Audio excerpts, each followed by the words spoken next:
கழுதைக்கும் கற்பூர வாசனை தெரியும். ஏலே, இந்த கழுதையை ஏமாத்தணும்னு நினைக்கிறானா? பிச்சு போடுவேன் பிச்சு. நீ போய் அவனை இழுத்தாமலே, பணத்தை வாங்கிட்டு இந்தா அந்தான்னு இழுத்துட்டு திரியிறான்.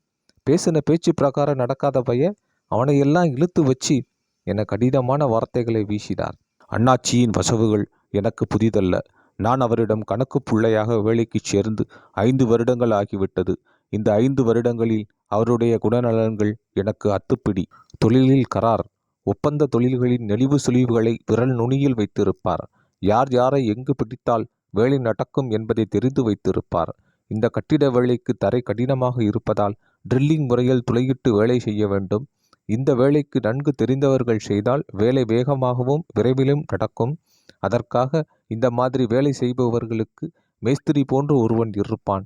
அவனிடம் அண்ணாச்சி 15,000 அட்வான்ஸாக கொடுத்திருந்தார். நாளையே வேலை தொடங்குவதாக குறிச்சென்றவன் 2-3 நாட்களாக போக்கு காட்டி கொண்டிருக்கிறான். பொதுவாக இந்த மாதிரி பெரிய முதலாளிகளிடம் அட்வான்ஸ் வாங்கிவிட்டால் இழுத்தடிக்க மாட்டார்கள். அதுவும் அண்ணாச்சி போன்றவர்களிடம் இப்படி செய்வது என்பது பெரிய ஆச்சரியம்தான். என்னுடைய அனுபவத்தின்படி அவரை விட்டுவிட்டு நாம் தள்ளி சென்று விட வேண்டும். அவரது கோபம் தானாக அடங்கிவிடும். எப்படியோ அண்ணாச்சியின் ஆட்கள் அவனை பிடித்து கொண்டு வந்து விட்டார்கள். ஏலே, கூறுகட்ட பயலே, ஆளை கூட்டிட்டு வர்றேன்னு 15,000 வாங்கிட்டு போன. இந்த கழுதையை ஏமாத்துறோன்னு நினச்சிட்டியா? இந்த கழுதையை ஏமாத்திட்டு எங்கடா நீ ஓட முடியும்? நாளை காலையில் நீ ஆளுங்களோட வர்ற. ஏமாத்த நினைச்சியோ, உன்னை எங்கிருந்தாலும் பிடிச்சி இழுத்துட்டு வந்து மரத்தில் கட்டி வச்சு தோலை உரிச்சிடுவேன். நாளைக்கு கண்டிப்பாக வந்துடுறேன். அவன் விட்டால் போதுமென ஓட்டம் பிடித்தான். அண்ணாச்சி செய்தாலும் செய்வார். அவரை பொறுத்தவரை வேலை செய்பவனுக்கு கூலி தாராளமாய் தருவார். ஆனால் ஏமாற்றினான் என்று தெரிந்தால் முடிந்தவரை அவனை விலக்கிவிட முயற்சிப்பார். சாம பேத தான தண்டம் என்பது போல கடைசி ஆயுதத்தை இறுதியில் தான் எடுப்பார். அதை பார்த்த அனுபவமும் எனக்கு உண்டு. ஒருவனை கட்டி வைத்து அடித்ததையும் அதன்பின் அவனுக்கு உடல்நிலை சரியாகும் வரை இவர்தான் சோறு போட்டார் என்பதும் வேறு விஷயம். அந்த ஊழியர்களுக்கு அண்ணாச்சி கண்டிப்பான தகப்பன், முதலாளி எல்லாம். அவர் தன்னை கழுதை கழுதை என சொல்லிக் கொள்வதற்கும் கூட ஒரு கதை உண்டு. திருநெல்வேலி அம்பாசமுத்திரத்தில் உள்ள பள்ளியில் இவரை படிக்க வைக்க இவர் அப்பா படாத பாடுபட்டு கொண்டிருக்க, வாத்தியார் ஒரு நாள் வேடிக்கையாக, ஏலே, நீ கழுதை ஆட்டும்லே, அதுக்குத்தான் கற்பூர வாசனை தெரியாது. ஆனால் நல்லா உழைக்குண்டே. நீ உங்கள் அப்பனுக்கு நல்லா உழைச்சி போடத்தான் லாய்க்கு. ஆனால் படிக்கிற விஷயம் உனக்கு கற்பூர வாசனை தாம்லே என்று கிண்டல் எடுத்திருக்கிறார். அதை கேட்டு ரோசப்பட்டு எழுந்த அண்ணாச்சி, ஆமாம் சார், நான் கழுதைதான். எனக்கு படிக்கிற வாசம்னா என்னான்னு தெரியாது என்று சொல்லிவிட்டு வந்தவர்தான். அதற்கு பின் அவர் அப்பா எவ்வளவு சொல்லியும் பள்ளிக்கு போக மறுத்து விட்டார். கொஞ்சம் பணம் கொடு, நான் அசலூரில் போய் புழைச்சி காட்டுறேன் என்று இங்கு வந்தவர்தான். கல்லுடைத்து மண் சுமந்து பின் கொஞ்சம் கொஞ்சமாக முன்னேறி இன்று பெரிய ஒப்பந்தக்காரர் ஆக்கிவிட்டார்.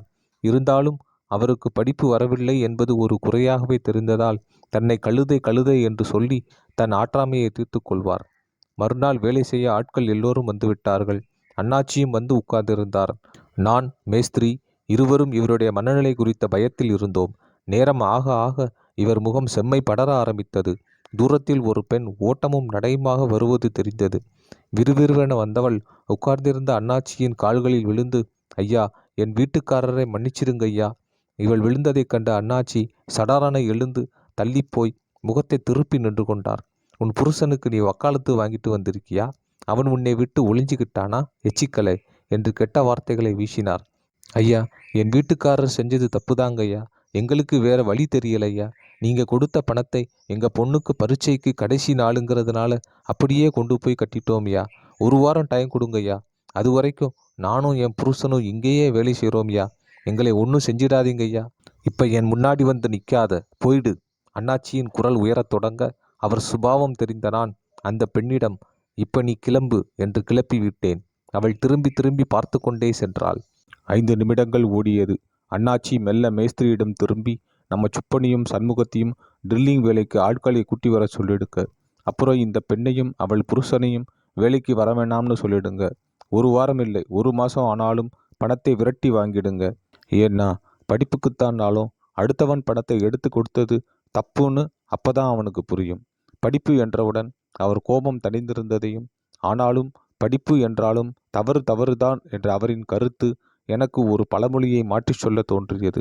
கழுதைக்கும் தெரியும் கற்பூர வாசனை.